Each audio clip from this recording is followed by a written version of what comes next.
बड़ी खबर हिंदुस्तान के लिए, दो वैक्सीन कोविशील्ड कोवैक्सीन दोनों को इमरजेंसी इस्तेमाल की मंजूरी मिल गई है। लेकिन टीकाकरण की शुरुआत कब होगी, कुछ और जानकारी इस बारे में? देखिए, क्योंकि अब इसको मंजूरी मिल चुकी है तो सिर्फ और सिर्फ औपचारिकताएं रह जाती हैं, क्योंकि मंजूरी मिलने के बाद अब गवर्नमेंट को जो प्रक्रिया होती है उसके तहत परचेस अग्रीमेंट साइन करना पड़ेगा। जितनी भी कंपनियां हैं उनके साथ सबसे पहले परचेस अग्रीमेंट साइन करना बेहद जरूरी है। और यहाँ पर देखिए, जो अधिकारी है वो फिलहाल आ रहे हैं, पर हम उनसे बात करने की कोशिश करेंगे।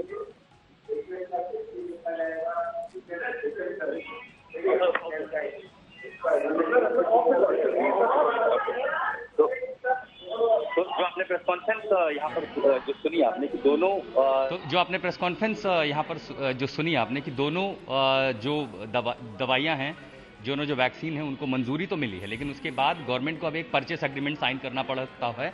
वो एक प्रक्रिया होती है। अब उसमें ये देखना होगा कि चूंकि आपने देखा कि ड्राई रन में जो अस्पताल है निजी, उनका भी वहाँ पर भी जो है ड्राई रन चलाया गया था। इसके साथ साथ प्राइमरी क्लिनिक में ड्राई रन चलाया गया था और सरकारी अस्पताल में भी चलाया गया था। तो डिस्ट्रीब्यूशन मैकेनिज्म से पहले गवर्नमेंट को परचेस एग्रीमेंट साइन करना होगा। जैसे वैक्सीन वो खरीदती हैं फिर उसके बाद उन्हें राज्य सरकारों को भेजा जाएगा। और जाहिर है कि ये सब अब कोई बहुत बड़ी चुनौती नहीं हो जाती है, क्योंकि आपने देखा कि जो सीरम इंस्टीट्यूट ऑफ इंडिया है उसने कहा कि वो लाखों वैक्सीन हर दिन लगभग तैयार कर सकता है और बड़ी तादाद में उसे पहुंचाया जा सकता है। इसके साथ साथ बायोटेक की भी क्षमता है, वो भी कहीं ज्यादा है। तो दोनों ये जो वैक्सीन निर्माता हैं इनकी क्षमता बहुत ज्यादा है। इस क्षमता के बाद चूंकि वो तैयारी पहले ही कर चुके हैं और सीरम इंस्टीट्यूट ऑफ इंडिया के पास काफी स्टॉक है, तो ऐसे में सरकार कितने वैक्सीन का उनको ऑर्डर देती है।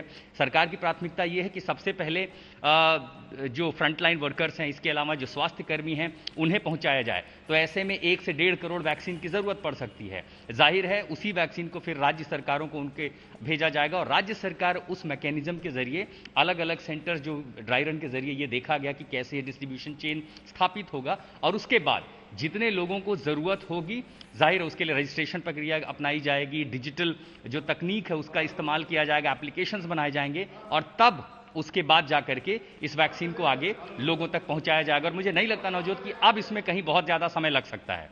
आशुतोष, आप जिस तरीके से विस्तार से हमें बता रहे हैं, क्योंकि अगर हम उसी प्रोसीजर को समझें सिलसिलेवार तरीके से, जैसे आपने बताया कि जो फॉर्मेलिटीज है, वक्त ज्यादा नहीं लगेगा, लेकिन असल तारीख का, असल समय का लोगों को इंतजार है। देखिए, कल भी स्वास्थ्य मंत्री ने कहा था कि ड्राई रन का मतलब सीधे सीधे यही है कि वैक्सीन यानी कि टीका लगने से पहले हम ये सुनिश्चित कर लेना चाहते हैं कि कहीं किसी तरह की कोई कमी ना रह जाए, चूक ना हो, जो प्रक्रिया है वो बिल्कुल सुचारू रूप से चले। अब तारीख का इंतजार सबको है। आपने कहा बहुत ज्यादा वक्त नहीं लगेगा, लेकिन ये जो तमाम प्रोटोकॉल्स है, जो तमाम प्रोसीजर्स है, उसमें अमूमन अगर रफ आइडिया देखा जाए तो क्या बता रहे एक्सपर्ट्स?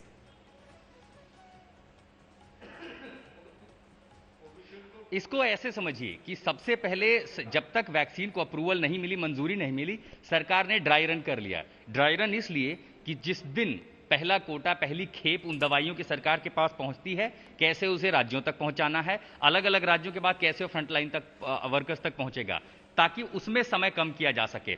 अब एक सबसे बड़ी चुनौती है कि परचेस अग्रीमेंट, क्योंकि 2 कंपनियां हैं फिलहाल जो देश में इस समय, सीरम इंस्टीट्यूट ऑफ इंडिया और भारत बायोटेक, ये दोनों कंपनियां कितने वैक्सीन हर दिन बना सकती हैं। जाहिर है इन्होंने कहा कि इनकी क्षमता लाखों में है। जैसे ही परचेस एग्रीमेंट साइन होता है, इन कंपनियों ने एक बड़ी खेप पहले ही तैयार कर रखी है और जाहिर है कि वो 1 सप्ताह के भीतर उन तक पहुंचाया जा सकता है। लेकिन कोई बड़ी बात नहीं, क्योंकि इन सब प्रक्रियाओं में अगर 10 से 15 दिन का समय लग सकता है, तो कहीं ना कहीं सरकार यह भी कोशिश करेगी कि इसी महीने जब देश अपना गणतंत्र दिवस मनाएगा, हो सकता है खुद ही प्रधानमंत्री इसका ऐलान करें। इन संभावनाओं से इनकार नहीं किया जा सकता। यानी अगर अगले 15 से 20 दिनों के भीतर, आपने देखा कि यूके में जैसे ही मंजूरी मिली, 1 सप्ताह के भीतर ही वैक्सीन लोगों तक पहुंचाया जाने लगा। तो कोई बड़ी बात नहीं है कि अब से 15 से 20 दिनों के भीतर या प्रधानमंत्री खुद इसका ऐलान करें और इस कार्यक्रम का उद्घाटन करें, क्योंकि डिस्ट्रीब्यूशन मैकेनिज्म तैयार है, वैक्सीन की पहली डोज जितनी जरूरत हो सकती है उतनी तैयार है और मंजूरी मिलने के बाद वो कंपनियां भी तैयार है बनाने के लिए। 15-20 दिन से ज्यादा का समय